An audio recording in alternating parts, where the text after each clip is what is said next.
there is an effort to fragment a black vote, and it is sponsored by white monopoly capital. And again, Zuma never speaks about white monopoly capital or Floyd for that matter. They speak about EFF. They sponsor formation of black parties so that the DA can emerge. So will you work with the ANC and the GNU if the DA and the IFP are in it as well?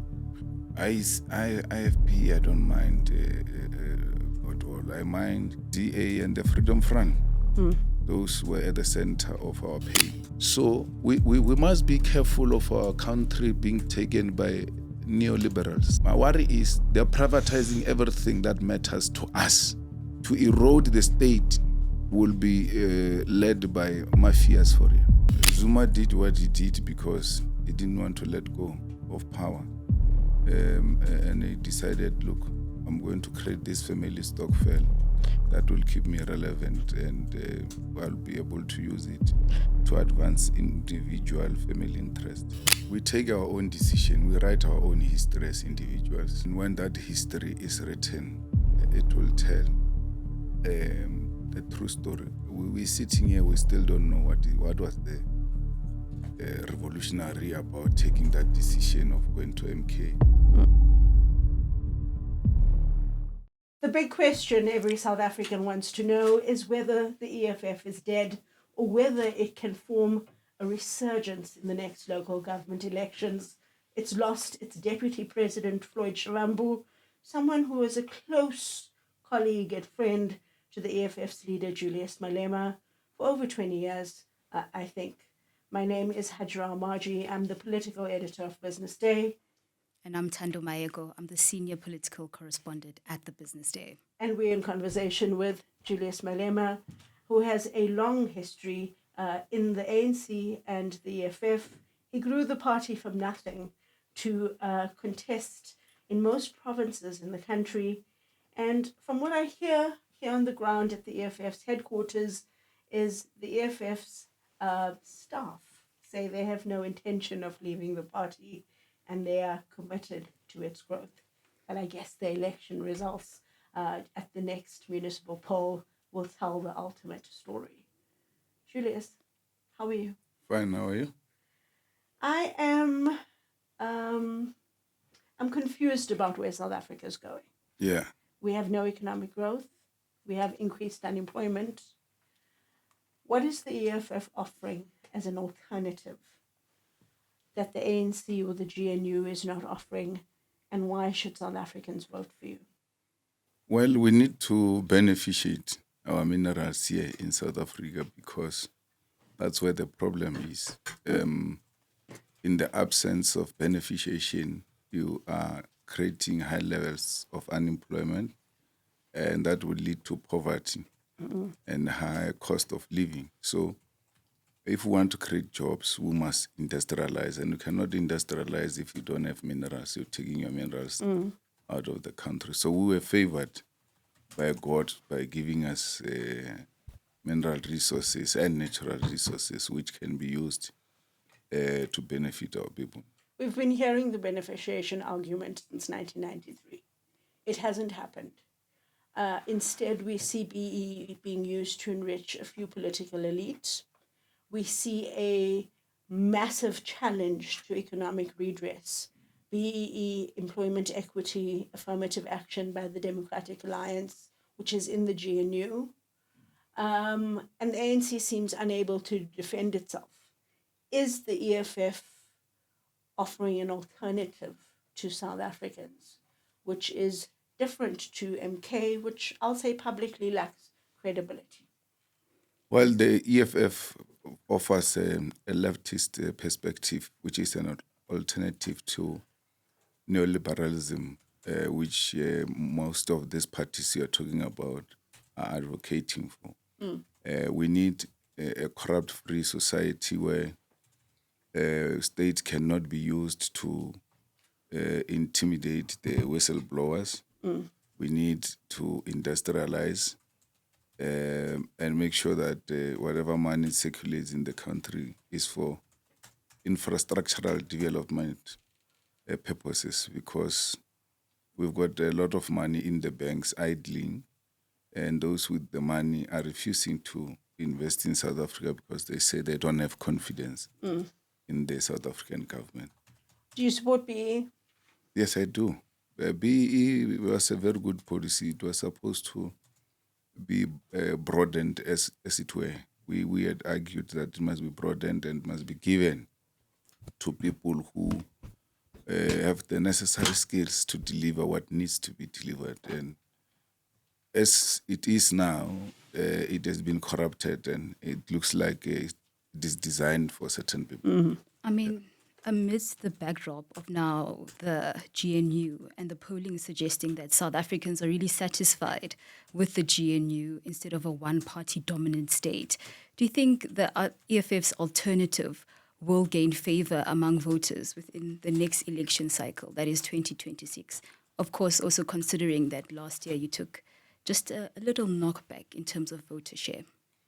Well, the EFF will get a vote because our people believe that a solid alternative is the one that is going to give them what they've been longing for. GNU, you know who constitute GNU, and those who constitute GNU controls what? They control the media.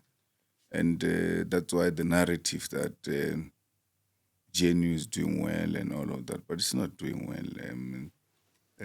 If you check the high cost of living, you check the levels of unemployment, you check the issue of corruption, which we thought was going to be at the center when they took over, but it doesn't look like there's an agenda to deal with that. So all of that is waiting for EFF to deal with it. On corruption, do you think corruption pays? It pays, Mara, for now. When it catches up with you, everything else that you thought it's yours, it will destroy you. I mean, with the EFF now, like you said, the GNU has not really been doing well because the indicators, cost of living, and other indicators suggest that the GNU really hasn't produced tangible efforts to improve South Africans' lives. Now, to counter the GNU, the EFF has really used parliaments and the courts to show that it is an alternative. I mean, among voters, do you think that instead of being a rowdy force within parliament, do you think now it's perhaps changing the EFF's image in the public imagination as being a party of governance instead of a party of just rowdy youngsters? Well, when you start a party, you ought to come up with a different strategy so that you are not swallowed by what already exists. People must be able to distinguish between you and those who were old in parliament. Yeah. The EFF, if it had not taken the posture it took, it will be one of those parties dressed in suits and ties. When you speak, you'll just speak like, and they've not written down there. The thing is, it's an ANC member. Mm-hmm. Because what distinguishes DA is the color of their skin. Mm-hmm. So we were just going to be another ANC. But even when we were causing trouble in parliament, we were making very substantive inputs, qualitative inputs guided by superior logic. And many of them could not actually accept that these are issues that are coming from the EFF. The EFF, COPE was a necessary irritation, which stole a percentage of the vote from the ANC. The EFF was a necessary irritation, and like you said, it needed to be a disrupting force to separate itself from the ANC. Firstly, do you see MK as a credible opposition? And secondly, why is the EFF a credible opposition, leftist opposition? Well, it is not a credible alternative because of how they carry themselves in parliament. If you listen to the quality of their inputs and look at how they conduct their affairs, you don't want the government of South Africa to fall in the hands of such people. You need people who are going to put serious issues on the table that will meaningfully change the lives of our people. I mean, there's one thing that many of you have not observed there. MK doesn't speak bad about DA. Ramaphosa's ANC, we can't work with Ramaphosa's ANC. But they've never said they can't work with the DA or the Freedom Front, anything that represent extreme right wing. And that should be able to tell you that these people are prepared to join forces with people who want to destroy our country. So, and to make matters worse, you've never seen Zuma wearing a scarf of Palestine. But Cyril Ramaphosa, who we call a sellout all the time, he wears that scarf of Palestine. And you know what it does to the Jewish right-wingers when you wear that scarf. I just want to talk about Jacob Zuma himself. It's difficult for me to hear out the argument by some ANC that he was an apartheid spy. It is easier to understand Jacob Zuma as a hired gun. Do you think his intention, knowing him better than I do, is to destroy our constitutional democracy? Well, no, I don't think, even if he wanted to, he doesn't have the capacity to do that. Yeah. Calling a person a spy is what they do with ease, without facts. And if you're to put a commission of inquiry and say, prove those allegations, they won't prove it. So Zuma did what he did because he didn't want to let go of power. And he decided, look, I'm going to create this family stokvel that will keep me relevant, and I'll be able to use it to advance individual family interest. I mean, the EFF, I mean, you have said that you've offered, the EFF in Parliament did offer to help MK just starting up in terms of the parliamentary operations. I mean, MK's caucus really has, I would say, rich institutional memory. I mean, they have CEOs, former CEOs of SOEs, a former judge president. Do you think they haven't been able to utilize this properly, or do you think it's all just a part of the plan, like you say, that they're just not a credible alternative at this point? Well, it's different to be a CEO and being a politician. You can make a very good CEO, but not politician. So I think they're lacking when it comes to politicians, especially the former the former judge president of Western Cape, Dr. Hlophe. So it's important that you the person you put forward understand politics and doesn't do politics for the sake of politics and regard them as a career move and take the approach of careerism. It won't work. I mean, do you think it's a threat that the MK and the ATM have now said that they will team up together for the local government elections? I mean, they're part of the so-called Progressive Caucus, if that even still exists now. I don't think it does. Yeah. Well, the ATM combined with the MK, even now with these numbers now, doesn't make any change, doesn't make any difference. If anything, people have seen what the MK is. And they will speak on the local government elections about what they really did was wrong. Okay. We're going to get to the ANC in a minute, but I want to talk about the EFF. I think you are going to struggle to come back. I've heard 2016, 2021, 2024, your Secretary Generals tell us that they go door to door, they do proper sit-down sessions, there's proper training, they have numbers, they know how to get those numbers onto the buses. You do incredibly well in your public speeches, but you're just one person. How are you going to grow the EFF? The EFF is growing on its own. I mean, from the conference of the EFF, we agreed that a membership which must constitute a branch, must be 200 plus. So by the time we finish having these branches, that on its own, it's an organizational growth.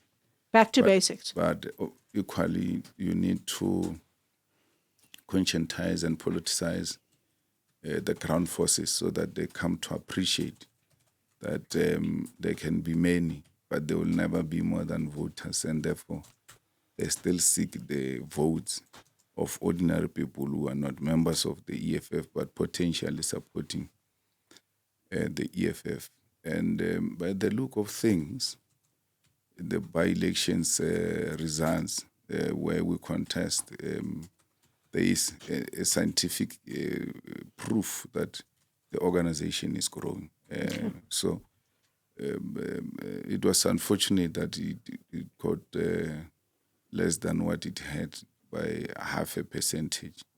And that is just a wake-up call, and we are responding to that. Do you think the people who supported Jacob Zuma and MK, was it a tribal vote or was it a vote of the disenfranchised and a protest vote against the ANC? It was a tribal vote.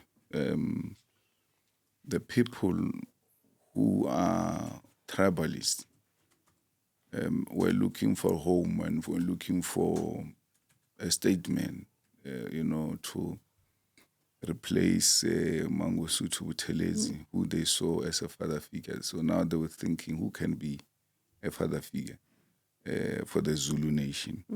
Because if it was a protest of people who are not satisfied with the ANC, it would have been across the country. So it happens in one province where it happens they speak Zulu and he's Zulu. And if they were to be asked, if a research was to be conducted, they will confirm that they voted for their own Zulu men. Because that's what happened when he took over the presidency of the ANC. It was already declining. There's a problem. But when he took over the presidency of the ANC started increasing numbers in KZN and declining everywhere else. So they played a very dirty game there of tribalism, which is undesirable. What do you make? Because I think it speaks to maybe the post-1994 project, bringing South Africa together, a project of non-racialism, non-tribalism, non-sexism. And we see people, perhaps like you say, that it was a tribal vote for the MK moving towards political parties and organizations where they identify first with their tribe or identify with their ethnicity. And the EFF has always maintained that it's not a party like that. It's a party for all. It says so in its constitution, and its 7 cardinal pillars also really espouse those. What do you make then of like the post-1994 democratic project now? Do you see it disintegrating? And then how does then the EFF, while trying to increase its voter share, also conscientize people to that? There is an effort to fragment a black vote. And it is sponsored by white monopoly capital. And again, Zuma never speaks about white monopoly capital or Floyd for that matter. They speak about EFF. So they sponsor formation of black parties so that the DA can emerge. These parties that are being formed, none of them say they are going to fight for the land, for the economy to be returned into the hands of the people. None of them speak ill about Helen Zille, who wants to be a mayor at the age of 75 years. And the strategy is you need to get these votes in Johannesburg. And then the DA gets a vote, Freedom Front gets a vote. Then you bring these votes together.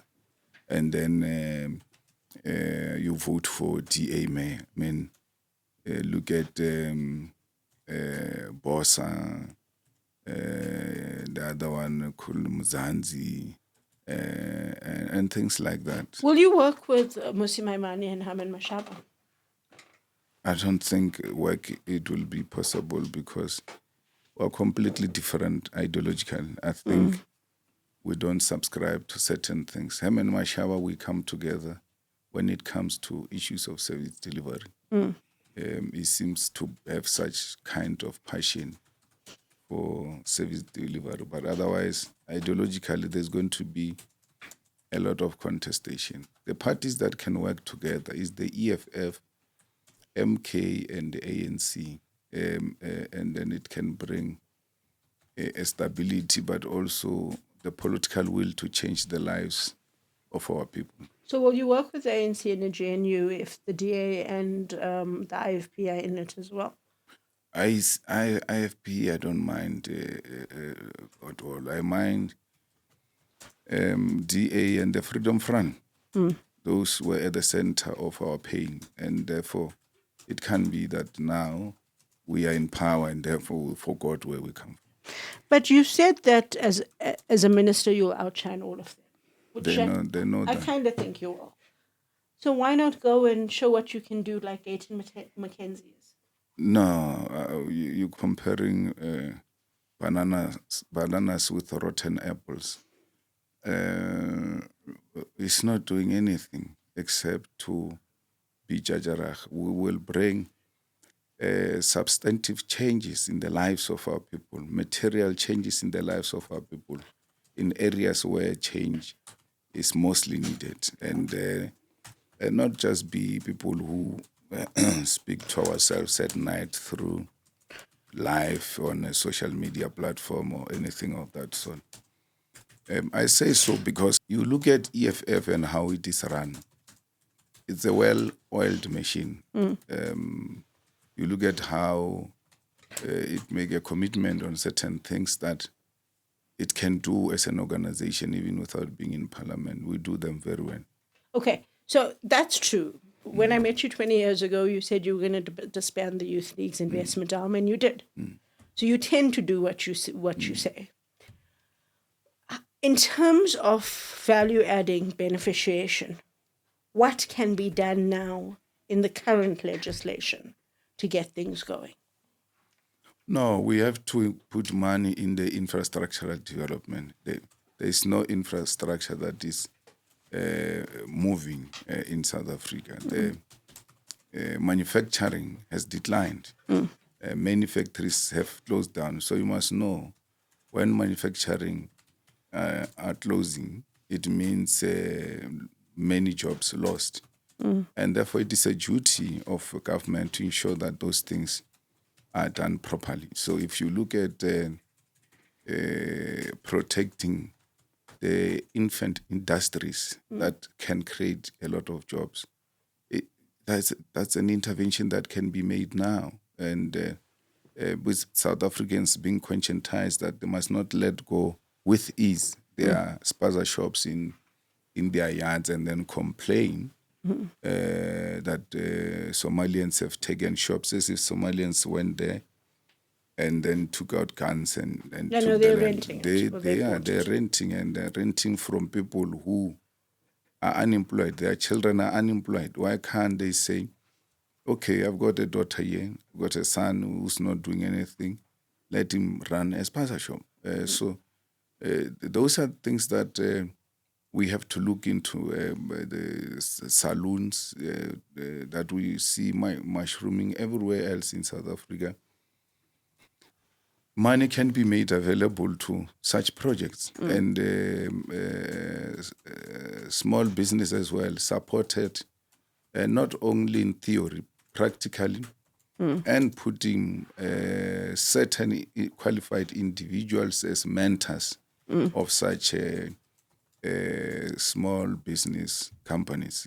We will see a lot of growth within a short term. Why is the EFF not challenging the DA's legal action or legal applications to do away with BEE and AA? We are in. We're in that case. We can't leave it. Yeah, that's important. Just going back to what you said, Mr. Malema, about how it is the MK and the EFF and the ANC that can work together. I mean, how do you envision that, considering there may be a clash of perhaps egos? I mean, we see them working together here in Gauteng with the minority government. But in commanders and comrades and fighters in KZN are unlikely to work together. Similarly, in Mpumalanga and in other provinces. How then do you see that working out, considering also that EFF and MK are ANC breakaway parties, and one could characterize them as perhaps ANC factions that were dissatisfied with the ANC and then just had to break away? The EFF is not a breakaway from the ANC. Okay. I was expelled from the ANC. And even when I begged for my membership, they still said, you must go.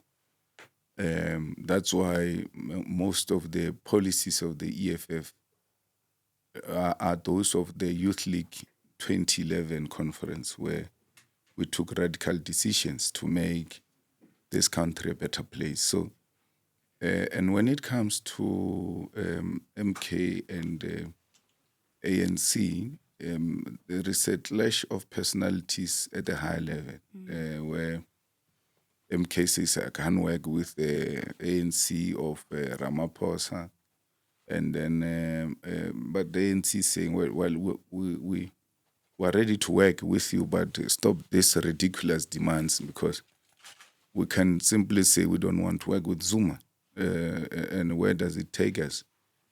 Sometimes it becomes a bit strategic, to take 2 steps backward in order to take 3 steps forward.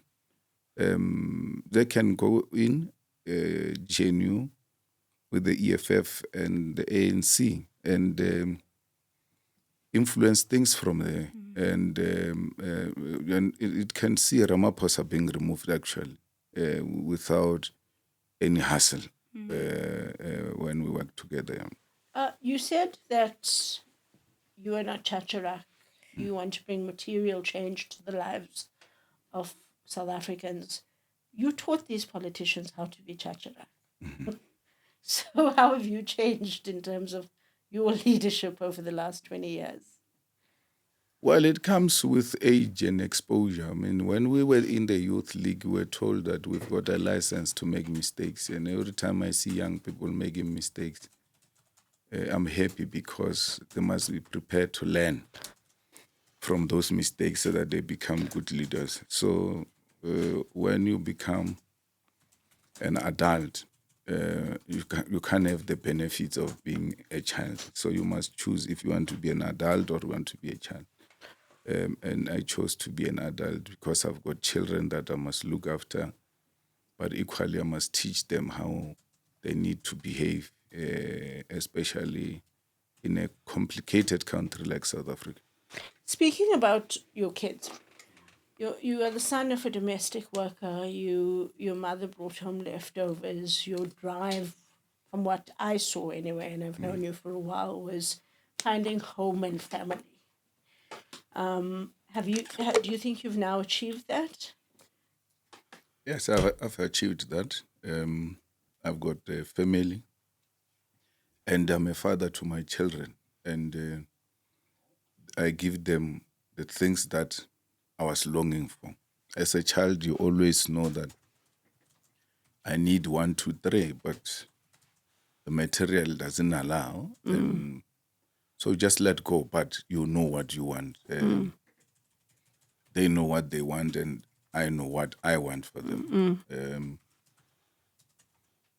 The first one who came from outside the marriage before I got married. How old is he now? He's 18, he's at Wits University.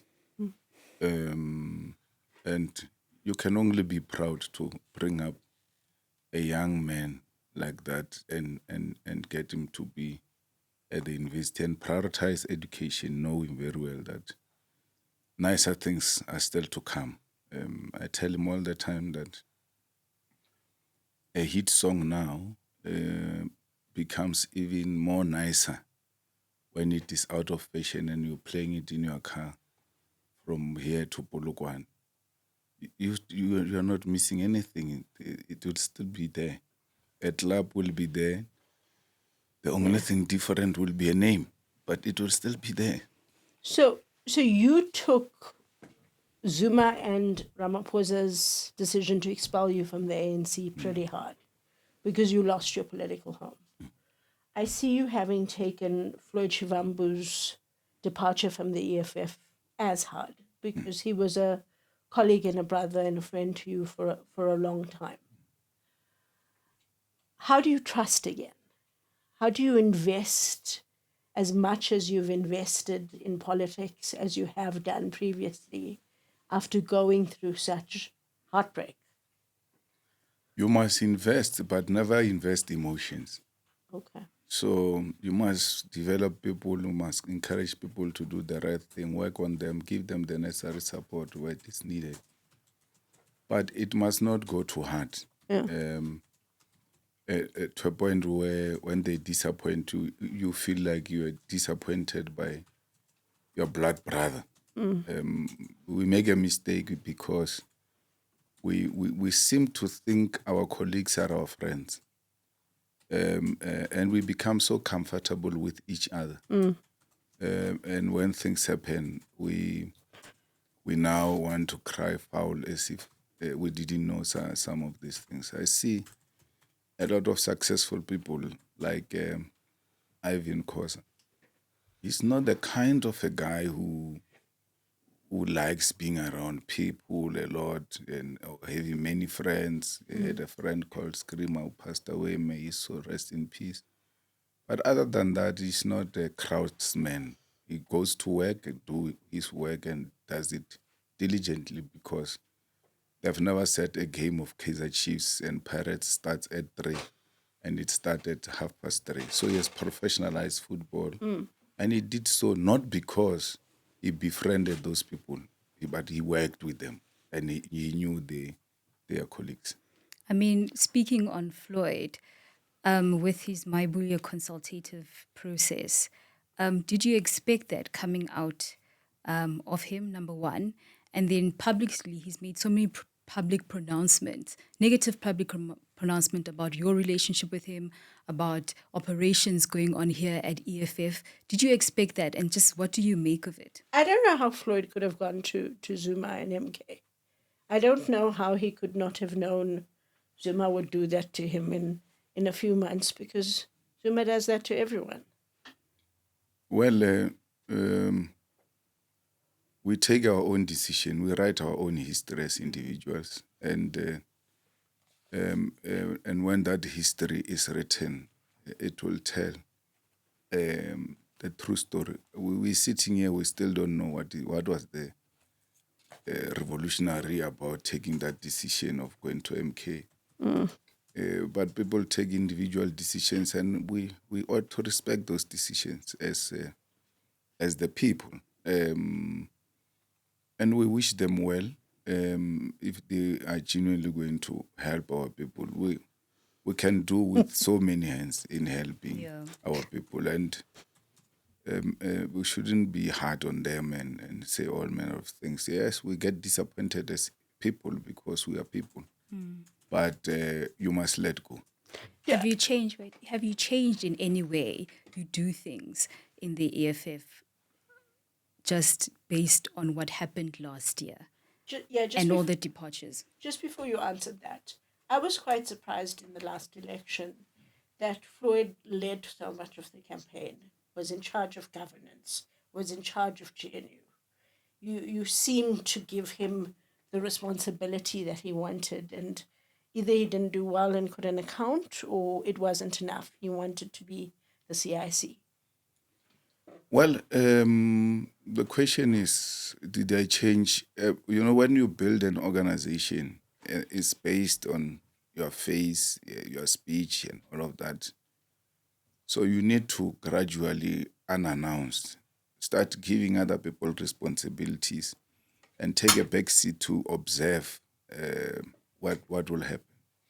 And we did exactly that because we had developed an amount of confidence in some of these comrades. But when that happened, it suggested that I now have to be hands-on and make sure that we take care of the organization.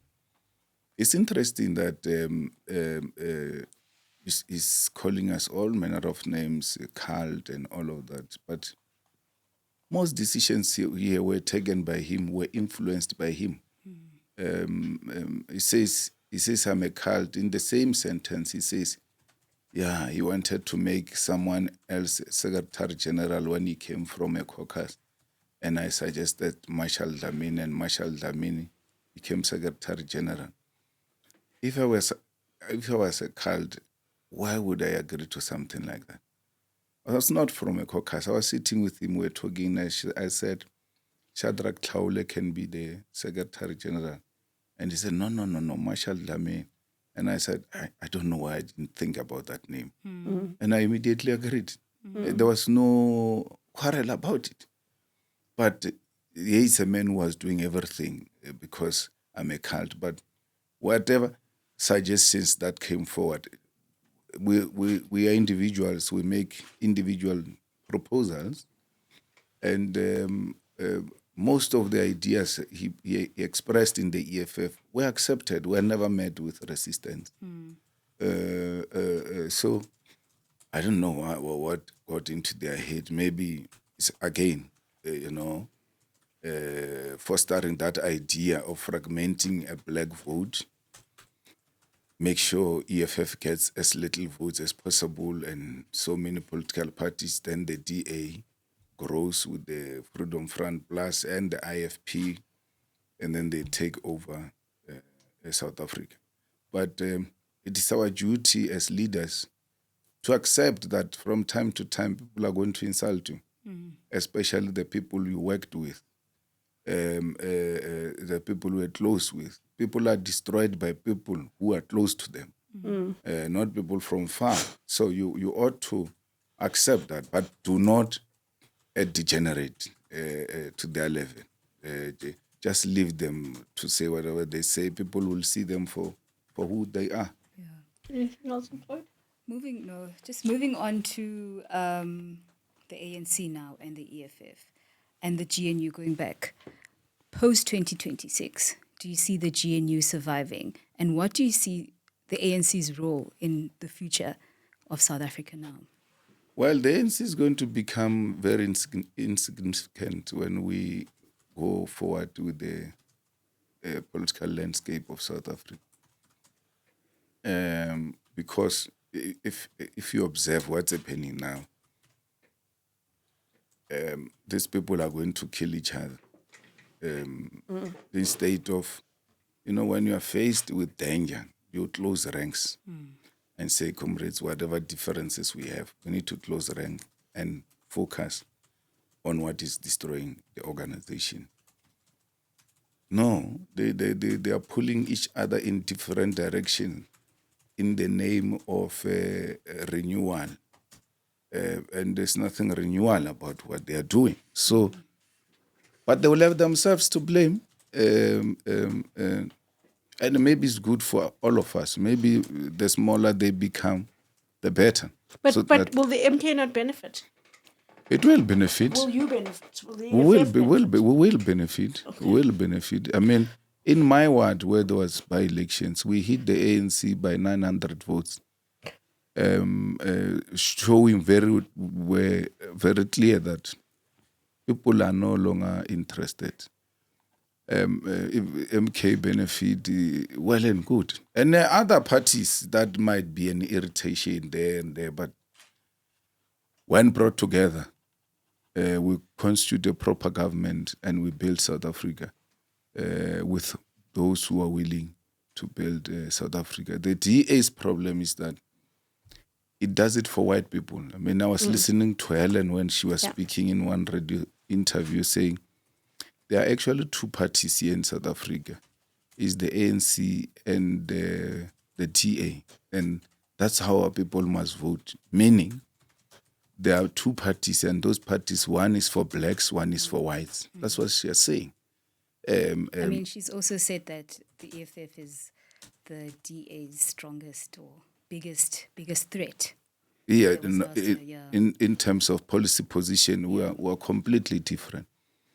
So we must be careful of our country being taken by neoliberals and turning it into privately owned state, because if you privatize almost everything, you're making the state irrelevant. And therefore, what is the purpose of having a president or anything of that sort if he's got no power? I mean, they are gradually taking this government without saying. They privatized education, privatized healthcare, privatized transport. Because if you look at the trains that were there are no longer there.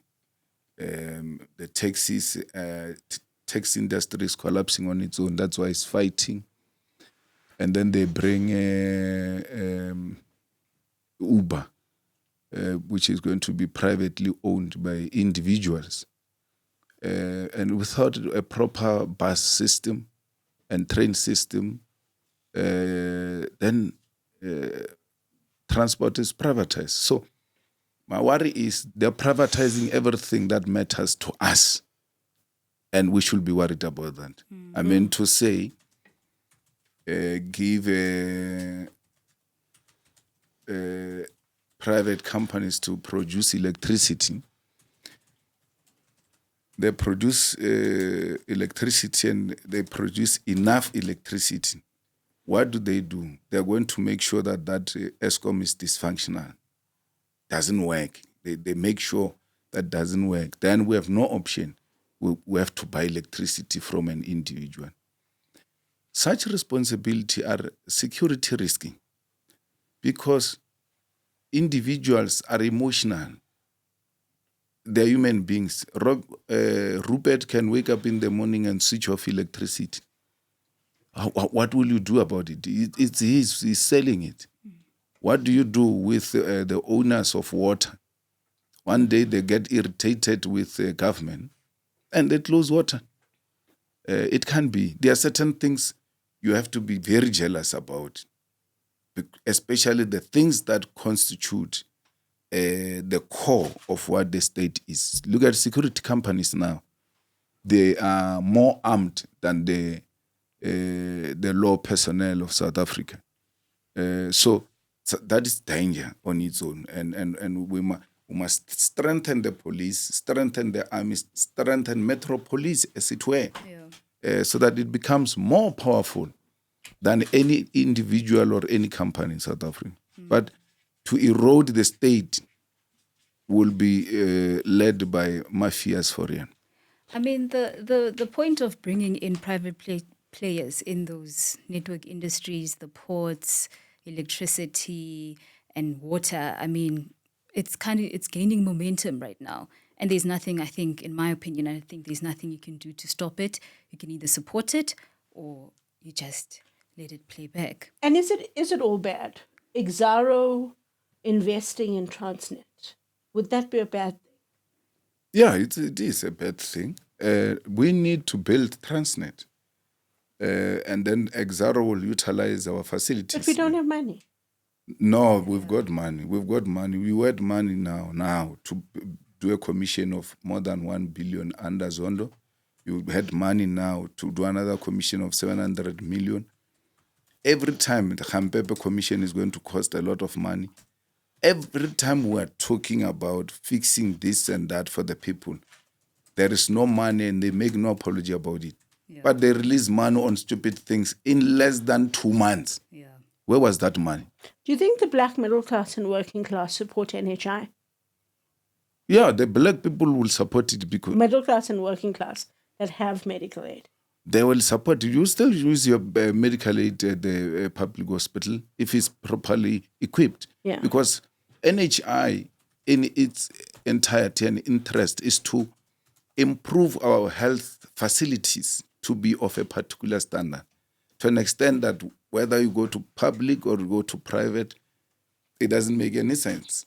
You get the services you want. So that's how you're going to close private clinics, by bringing quality public health care. They will automatically close. People prefer what is government. If you improve the state of education, make the results show for themselves, people will leave private schools to public schools. People don't have money. those schools end up putting them in a debt.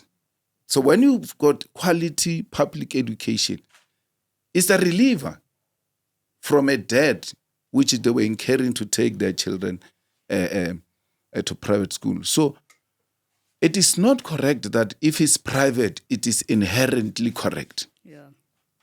If we're to go to Pretoria commercial crimes now and check how many private companies are closing there. Yeah.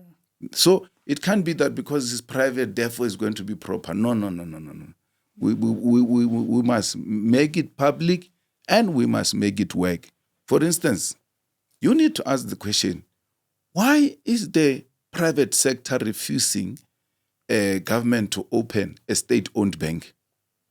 But they allow everywhere, the private school, public health, public road, public this, they don't have a problem.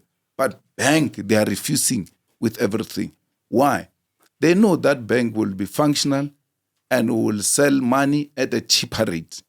And once it does that, it is the end of those banks. You don't close them. They will automatically close. I'd like your view on my opinion, and you can disagree with that, is that Fikile Mbalula is the front runner for the next ANC president in terms of provincial support, the youth leagues, the leagues. What do you make of him as the next ANC president? And Paul Mashatile, Gwen Ramahopa, Patrice Patsepe, I don't believe the Patrice thing, but allegedly also possible candidates. What do you make of Mbalula, and who do you think should be the next ANC president? Well, it's not my business to say who's going to be the next ANC president. But you know the ANC better than us. At the rate they are going, for sure you heard that Stan Matawata resigned as ANC chair because of how things are done and all of that. Yeah. If they leave Mbalula to run the way he's running, he will be president of the ANC because the man is running. He tells everybody to keep quiet and then he speaks when everybody is quiet about the race. And he's organizing the provinces and the leagues. He's organizing the that's provinces. the job of an SG, isn't it? To But you organize. can't win confidence without an SG. Yeah. So he will take over Mbalula, but he will have a difficulty with Paul Mashatile. He operates in a different strategy. Doesn't operate the way Mbalula operates. He operates in a much more sophisticated manner. And there are two people running. The rest are just talking. They're passing time. It's Paul and Mbalula. And if they're not going to stop how Mbalula organizes things, they must know he will take it. I mean, we could also see some sort of a unity slate forming, similar to what happened last year It's possible. in December. I Yeah, think it's FF. possible. If there is a compromise slate, Paul will be president and Mbalula will be deputy president. Yeah. Just moving on to now, just South African foreign policy and how just South Africa has been thrust into the international spotlight over the last year, but it has been building up over the past couple of years. Just in your view, do you think South Africa can withstand just the multiple threats against it in terms of its foreign policy? And just how do you think the ANC is stewarding the foreign policy of the country right now? Well, as a country, you must first protect your sovereignty. Yeah. It doesn't matter whether you're going to win outside forces or not. You must first defend what is South Africa and its policies. The attack against South Africa is not necessarily against South Africa. The international politics are shifting. And therefore, many countries are going to be at the receiving end. Others are responding in a bold manner against the impositioning of tariffs by America. Yeah. We will rise. We shouldn't compromise who we are because of changing patterns of politics. But equally, we've got friends international. We've got BRICS, which is now extended and it's got many other countries joining it. we should seek alternative markets in those countries and make sure that our business does not suffer the way we're looking at things now. Do you think Donald Trump's election is the end of American imperialism? That's the end. That's the end. Unipolar world is emerging. After the first High Court judgment, I don't know how the judge agreed with AfriForum's genocide claims. There's no evidence to suggest there's a white genocide in South Africa. But when the judge ruled against you first in the High Court, you changed Dubula Ibunu into Kiss the Boer. There were subsequent arguments before the Constitutional Court, which ruled in Dubula Ibunu's favor.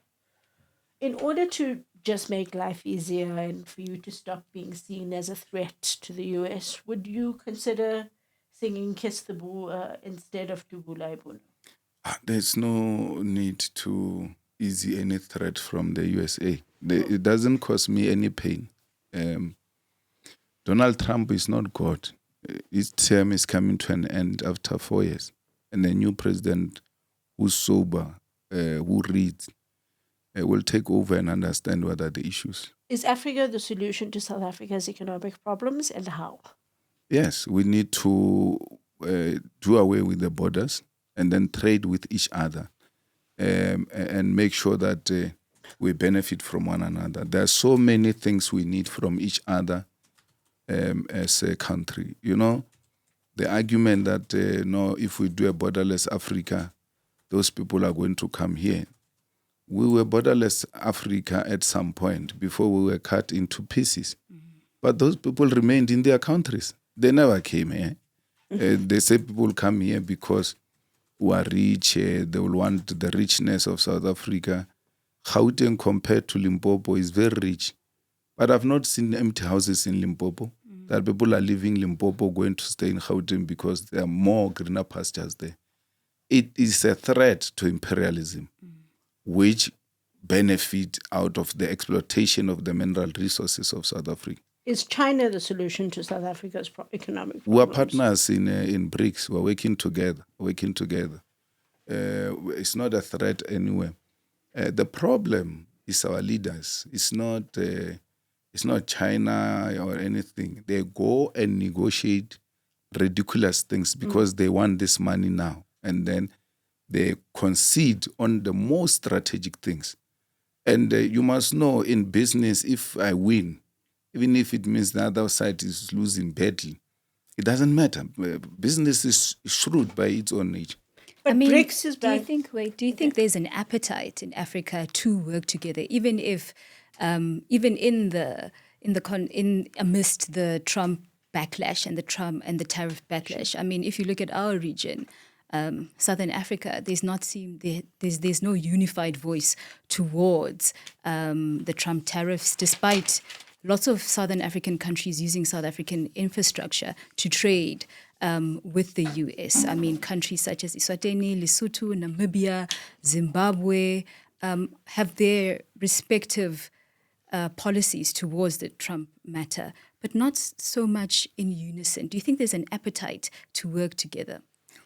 Well, we are divided, and we are being divided by the imperialist forces. Yeah. And that's why we are working towards uniting the continent so that no one causes unnecessary problems. We all speak at one. It might not happen tomorrow or in few days to come, but we have a duty to speak the language of unity everywhere else we go. Yeah. And in that way, we're fine. We're good to go.